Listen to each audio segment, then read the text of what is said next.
Palacio de Iturbide, que se encuentra en el centro histórico de la Ciudad de México. Estamos presentando el tema de las dos caras de la moneda.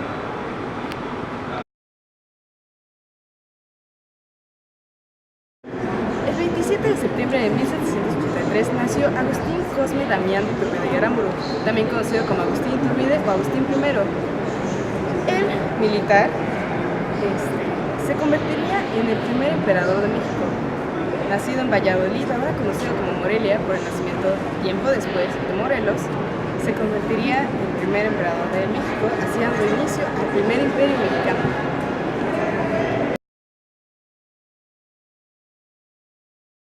¿Cómo fue que Iturbide logró persuadir al ejército para apoyarlo?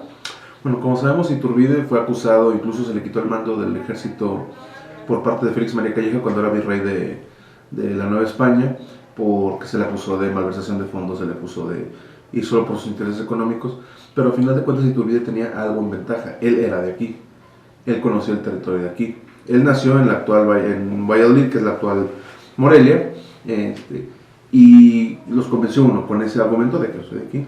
Aparte, él ya tenía cierta experiencia a los mandos, y el ejército realista tenía muchísimos problemas para controlar la independencia ya para la segunda mitad de la década de 1810.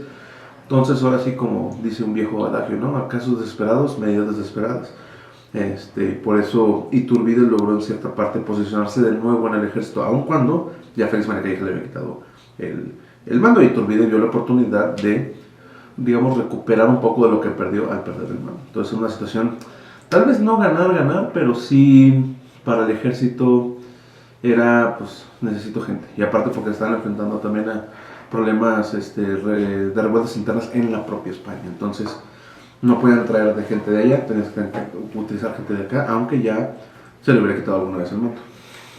¿Por qué se dieron las diferencias entre el Congreso Constitucionalista y las opiniones del pueblo ante la coronación de Iturbide? Bueno, al final de cuentas, Iturbide se rodeó de un grupo elitista. Iturbide se rodeó de clérigos, se rodeó de antiguos realistas, de antiguos mandos del ejército que lo apoyaron, y empezó a ignorar un poco a aquellos miembros del ejército, de la parte del ejército que era de Guerrero, a Guerrero Nicolás Bravo. Empezó a ignorar a los insurgentes, y por lo mismo empezó a perder un poco el clamor del pueblo. Aun cuando se había parte del pueblo en favor de él, era un pueblo beneficiado de este grupo de élite. Eran comerciantes, eran no grandes empresarios como en el concepto actual, pero sí en empresas de tamaño considerable de la Ciudad de México. Ignoró algunas cuestiones de la idea de representatividad y de ideas liberales que el pueblo clamaba, bueno, mínimo los representantes del pueblo clamaban al tener esta nueva nación. ¿Cómo logró Iturbide llegar al poder y desarrolló su carrera histórica como político y militar? Bueno, al final de cuentas, como lo mencioné anteriormente, Iturbide nació en Valladolid, nació de parte de criollo. Gracias a sus victorias en el movimiento insurgente al sur del país, en el Monte de las Cruces era capitán y ganó el ejército realista. Bueno, ahí obtuvo el cargo de capitán. Después sí combatió a Ignacio López Rayón para 1813. Fue en este Inter 13, 14, 15 que se le empezó a acusar de malversación de fondos y también de utilizar al ejército para su propio beneficio económico, algo que nunca ha pasado en México, ¿verdad? Y incluso cuando derrotó a Morelos en 1914 pero perdió ahora perdió contra Ignacio López Rayón.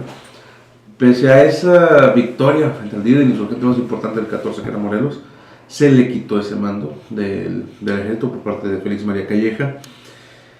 Sin embargo, como lo mencioné en una pregunta anterior, Iturbide manipuló para regresar al ejército. ¿Por qué? Conocía el territorio. ¿Por qué? Porque ya había tenido el mando de cierta parte del ejército.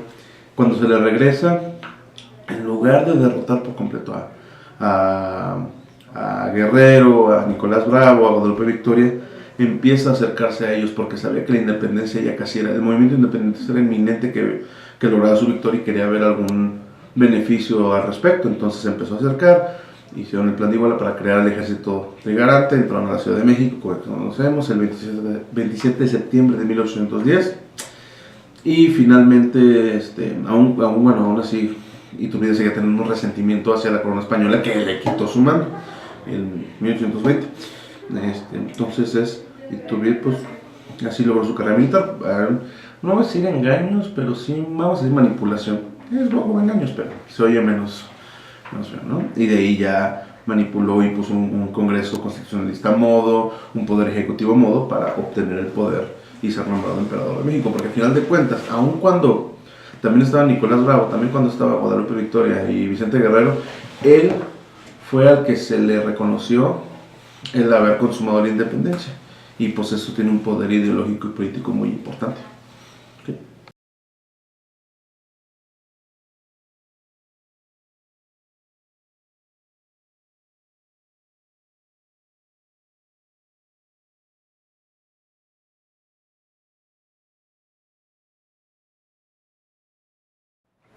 ¿Considerarías que un militar puede ser un emperador?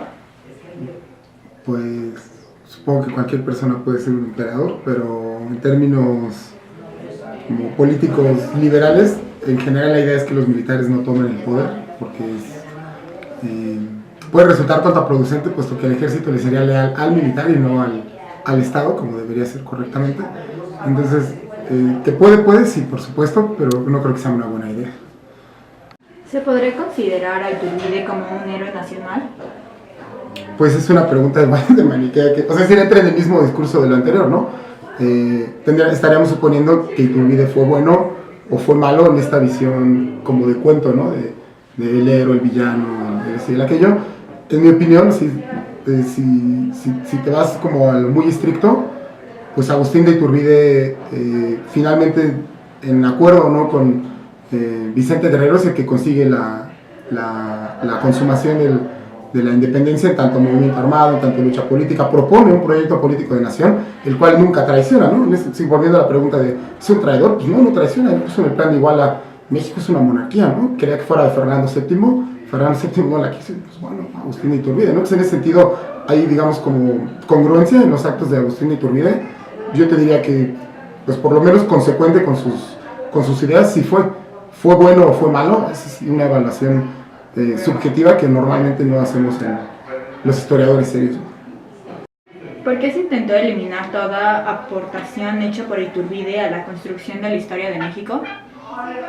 Nuevamente creo que el mismo caso, tipificar a los personajes históricos como buenos o malos, decir que fueron héroes o villanos. En este caso, pues como Iturbide, lo mismo que pasa con Santa Anna, lo mismo que pasa con Porfirio Díaz, en este rollo de plantearlos como villanos, obviamente se van a exaltar y se van a nombrar un montón de cosas que desde determinado juicio se evalúan como malas, pero no significa que no haya tenido aportaciones positivas, simplemente se trata de la manera en la que tú observas los hechos y los interpretas.